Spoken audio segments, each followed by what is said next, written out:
എന്ന് വെച്ച് കഴിഞ്ഞാൽ ഞാൻ ഇതുവരെ ട്രൈ ചെയ്തിട്ടില്ല. അപ്പോൾ നമ്മളത് ചെയ്ത് നോക്കിയാലല്ലേ അത് എഴുതാൻ പറ്റുമോ ഇല്ലയോ എന്നുള്ളൊരു സംഭവം അറിയുള്ളൂ. അപ്പോൾ ഞാനിതുവരെ കുറേ ഐഡിയാസും കുറേ സംഭവങ്ങളൊക്കെ, അപ്പോൾ എൻ്റെ കസിൻ, അപ്പം ഞങ്ങൾ പറഞ്ഞല്ലോ വെക്കേഷനുണ്ട്, പുള്ളിയായിട്ട് ഞാൻ കുറേ സംസാരിക്കാറുണ്ട്. അപ്പോൾ ഇപ്പോൾ വീട്ടിലെല്ലാവരും എഴുത്തുകാരാണ്. അപ്പോൾ ഏട്ടൻ എഴുതും, രാജേട്ടന് കസിൻ എഴുതും, അച്ഛൻ എഴുതും, മാമൻ സ്വന്തമായിട്ട് എഴുതി ഡയറക്റ്റ് ചെയ്യുന്നതാണ്. അപ്പോൾ ഇപ്പോൾ ഞാനും വേണമെങ്കിൽ എഴുതാം. അപ്പോൾ ഇപ്പോൾ എല്ലാവരും ഇപ്പോൾ എഴുത്തുകാർക്കൊന്നും ഒരു പഞ്ഞമില്ല. കാരണം എന്ന് വെച്ച് കഴിഞ്ഞാൽ ഇപ്പോൾ ഏട്ടൻ ഡയറക്റ്റ് ചെയ്യുന്ന പടത്തിൽ ഇപ്പോൾ എൻ്റെ കസിൻ എഴുതുന്നു, ഇനിയിപ്പോൾ ഞാൻ ഡയറക്റ്റ് ചെയ്യുമ്പോൾ ഏട്ടൻ എഴുതുമായിരിക്കും, അല്ലെങ്കിൽ ഞാൻ എഴുതുമ്പോൾ ഏട്ടൻ ഡയറക്റ്റ് ചെയ്തിരിക്കും, എന്തും സംഭവിക്കാം. ആ ഡെഡിക്കേഷനൊന്നും അല്ലത് എന്ന് വെച്ച് കഴിഞ്ഞാൽ ഏട്ടൻ വെച്ചാൽ ഇപ്പോൾ ഒരു പടം കഴിഞ്ഞിട്ട് തട്ടത്തിൻ മരത്തിന് ശേഷം ഡെഡിക്കേറ്റഡ് ആയിട്ട് അടുത്ത പടം ചെയ്യുക, അങ്ങനെ ഡെഡിക്കേഷനേ അല്ല. കാരണം ഒരു വർഷം ഗ്യാപ്പ് എടുത്ത് ഏട്ടൻ അതിനിടയിൽ കല്യാണം വന്നു, ഏട്ടൻ ഹണിമൂണിന് പോയി, ഏട്ടൻ ലൈഫ് എൻജോയ് എന്ന് വെച്ച് കഴിഞ്ഞാൽ സത്യം പറഞ്ഞാൽ ഇപ്പോൾ ഒരു പടം ചെയ്തു, പടം കഴിഞ്ഞതിന് ശേഷം കുറച്ച് പൈസ ഉണ്ടാകുന്നു. പൈസ ഉണ്ടാകുന്ന വെച്ചാൽ നമുക്ക് ജീവിക്കാനുള്ള പൈസ ഏട്ടൻ കിട്ടുന്ന പൈസയിൽ ഏട്ടൻ ഹാപ്പിയാണ്. ഏട്ടൻ ട്രാവൽ ചെയ്യുന്നു, ഏട്ടൻ അതിനുശേഷം കുറേ സ്ഥലങ്ങൾ, ചേച്ചിയുടെ കുറേ സ്ഥലങ്ങളിൽ പോയി. അപ്പോൾ ഏട്ടൻ ഈ ഇൻഫാക്ട് തിരയിലോട്ട് വരുന്നതിന് ഈ വർഷം തുടങ്ങത്തില്ല എന്ന് വെച്ചാൽ ജനുവരി ഒക്കെ ആകുമ്പോഴാണ് എന്ന് വെച്ചാൽ അതിൻ്റെ സ്ക്രിപ്റ്റിങ്ങും കാര്യങ്ങളൊക്കെ ഫുൾ ഫ്ലെഡ്ജ് ആയിട്ട് തുടങ്ങുന്നത്. അതുവരെ കഴിഞ്ഞ ജൂൺ ജൂലൈ തൊട്ടിട്ട് ഈ ഡിസംബർ വരെ ഏട്ടൻ ഇൻഫാക്ട് ഇടയ്ക്ക് പാട്ട് പാടിയ പാടും, പുള്ളി ഭയങ്കര റിലാക്സ്ഡ് ആയിട്ട് സിനിമ കാണും. പുള്ളിക്ക് ഇഷ്ടമുള്ള, കാരണം പുള്ളിക്ക് ഇങ്ങനെ വാരി വലിച്ച സിനിമ ചെയ്യാൻ താല്പര്യമില്ല, അല്ലെങ്കിൽ പുള്ളിക്ക് ഇങ്ങനെ കുറേ പൈസ, അപ്പോൾ പുള്ളിക്ക് ഭയങ്കര പൈസയോട് ഭയങ്കര ആർത്തിയോ അല്ലെങ്കിൽ അങ്ങനത്തെ ഒരു സംഭവം പുള്ളിക്കില്ല. പൈസ ഉണ്ടാക്കണം അങ്ങനെ ഒരു സംഭവമേ ഇല്ല പുള്ളി. അപ്പോൾ പുള്ളി ട്രാവൽ ചെയ്യുക, ഉള്ള പൈസയിൽ, കിട്ടിയ പൈസയിൽ ട്രാവൽ ചെയ്യുക, ചേച്ചിയോടെ ഇരിക്കുക, കുറേ ഭക്ഷണം കഴിക്കുക, അല്ലാതെ അതിനപ്പുറം ഡെഡിക്കേഷൻ എന്ന് വെച്ച് കഴിഞ്ഞാൽ എന്ന് വെച്ചാൽ ഈ ജനുവരി തൊട്ടിട്ട് പുള്ളി എപ്പോൾ ഈ തിര ആലോചിക്കാൻ തുടങ്ങി എന്ന് വെച്ചാൽ തിര ഭയങ്കര സീരിയസ് ആയിട്ട് എടുത്ത് അന്ന് തൊട്ടിട്ടാണ് പുള്ളി ഡെഡിക്കേറ്റഡ് ആയിട്ട് ഫുൾ ഫ്ലെഡ്ജ് ആയിട്ട് ഇറങ്ങിയത്. അതിന് മുന്നേ എനിക്കൊന്ന് തട്ടത്തിന് മരത്തിന് കഴിഞ്ഞതിന് ശേഷം പുള്ളി ഭയങ്കര റിലാക്സ്ഡ് ആയിട്ട് വീട്ടിലിരുന്ന് എന്താ പറയണ്ടത് ഭയങ്കര ഇതായിട്ട്. അപ്പം ഞാനും ഭയങ്കര ഇപ്പം അച്ഛനും അങ്ങനെയാണ് വർക്ക് ചെയ്തിരുന്നത്. ഇൻഫാക്ട് മാമനും അങ്ങനെയാണ് ചെയ്യുന്നത്. വെച്ചാൽ മാമനും കുറേ പടങ്ങളൊന്നും ചെയ്യാറില്ല, അച്ഛനും വല്ലപ്പോഴും എഴുതുന്നതാണെങ്കിൽ പോലും പതുക്കെ. അപ്പോൾ എനിക്കും അങ്ങനെ തന്നെ വെച്ചാൽ നല്ല സിനിമ വരുമ്പോൾ, നല്ലൊരു സംഭവം വരുമ്പോൾ ചെയ്യാം എന്നുള്ളൊരു ഇത്. പിന്നെ കുടുംബം ഞാൻ പറഞ്ഞ പോലെ, നേരത്തെ പറഞ്ഞ പോലെ കഷ്ടപ്പെട്ട് കുടുംബം നോക്കേണ്ട ആരുമില്ലല്ലോ. അപ്പോൾ അവരവരുടെ കാര്യം, എൻ്റെ ഏട്ടൻ്റെ കാര്യം നോക്കിക്കോളും, അച്ഛൻ്റെ കാര്യം നോക്കിക്കോളും.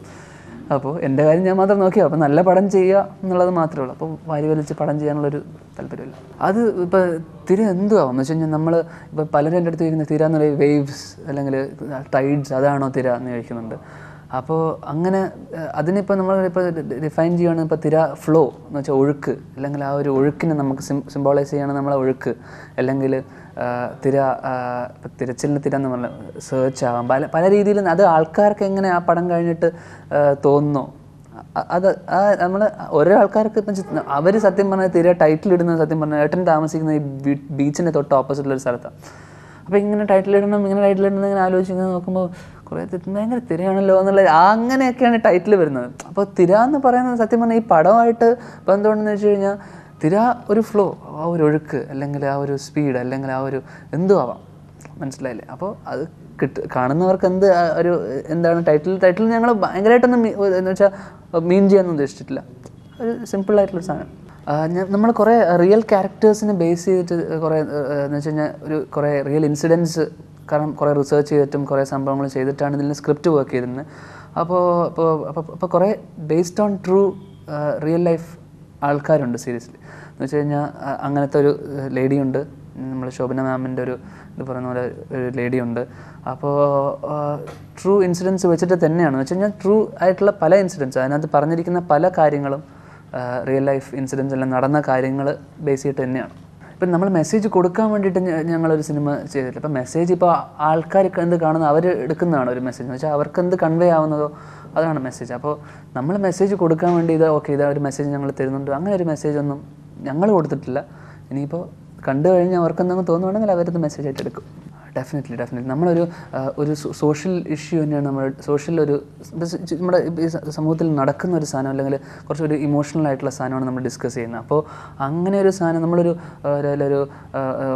മോശം ഡബിൾ മീനിങ്സോ അല്ലെങ്കിൽ വൾഗാരിറ്റിയോ അങ്ങനത്തെ ഒരു സംഭവം ഇതിനകത്ത് വരുന്നില്ല. ഇറ്റ്സ് എ ത്രില്ലറാണ്, ഒരു 3 ദിവസം നടക്കുന്ന ഒരു പേസിലൊരു പടമാണ്. പക്ഷേ നമ്മൾ ഡിസ്കസ് ചെയ്യുന്ന സംഭവം എന്ന് പറഞ്ഞു കഴിഞ്ഞാൽ ഇതുപോലത്തെ ഒരു സോഷ്യൽ കോസ് അല്ലെങ്കിൽ സോഷ്യൽ ഇമ്പോർട്ടൻസ് ഉള്ളൊരു സാധനം തന്നെയാണ്.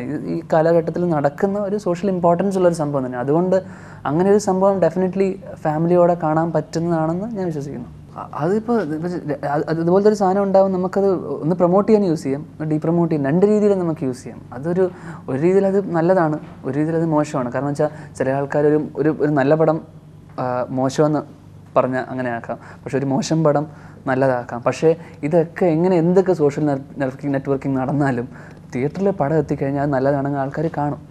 അത് എത്ര സോഷ്യൽ നെറ്റ്വർക്കിംഗ് വഴി നമ്മൾ എന്തൊക്കെ പറഞ്ഞാലും തിയേറ്ററിൽ പടം നല്ലതാണെങ്കിൽ നമ്മുടെ സിനിമയെ സംബന്ധിച്ചിടത്തോളം പടം നല്ലതാണെങ്കിൽ ഫേസ്ബുക്കല്ല ആർക്കും ഒന്നും ചെയ്യാൻ പറ്റില്ല. പടം നല്ലതാണ്, ആൾക്കാർ കയറും, കാണും, പടം ഓടും. ഇപ്പം നമ്മൾ കണ്ടിട്ടുണ്ടാവും കൂടുതൽ മലയാള സിനിമകൾ തന്നെയാണ്. കാരണം ഞങ്ങൾ ചെന്നൈയിലൊക്കെ ആയതുകൊണ്ട് ഞങ്ങൾക്ക് നാട്ടിലെന്ത് നടക്കുന്നു, നാട്ടിലേതൊക്കെ സിനിമ വരുന്നു, ഭയങ്കര അറ്റാച്ച്മെൻ്റ് ആയിരുന്നു. നാട് വിട്ടിട്ട് ചെന്നൈയിലെത്തുമ്പം ഇപ്പം ബാക്കിയുള്ള ഈ മറുനാടൻ മലയാളീസിനെയൊക്കെ പോലെ ഞങ്ങൾ കാണുന്നത് ഏഷ്യാനെറ്റും, ഇപ്പോൾ ഇവിടുത്തെ ആൾക്കാരാണ് ഇപ്പോൾ HBO, നാട്ടിലെ ആൾക്കാരാണ് HBO, സ്റ്റാർ മൂവീസൊക്കെ കാണുള്ളൂ.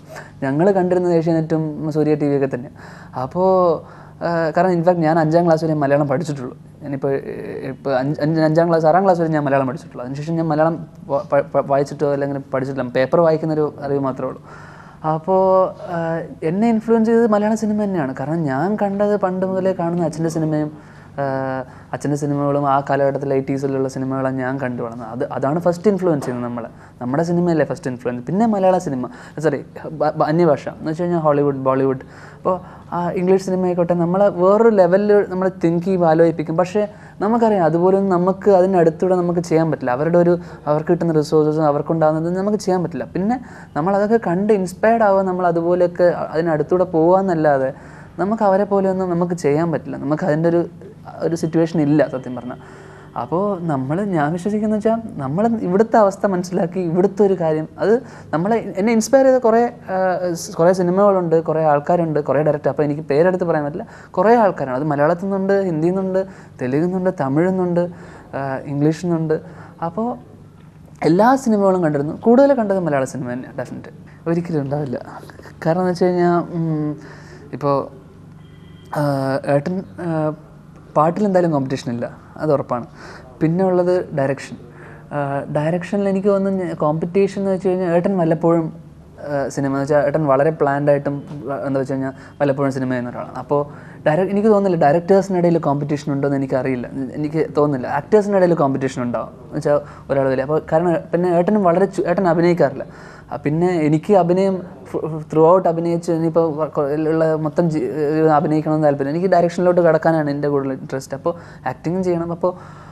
അപ്പോൾ ആ രീതിയിൽ നമ്മൾ അങ്ങോട്ടും ഇങ്ങോട്ടൊക്കെ എന്ന് വെച്ച് കഴിഞ്ഞാൽ അഡ്ജസ്റ്റ് തട്ടിമുട്ടിയൊക്കെ പോകും. കോമ്പറ്റീഷൻ ഉണ്ടാവില്ല എന്നാണ് എൻ്റെ വിശ്വാസം.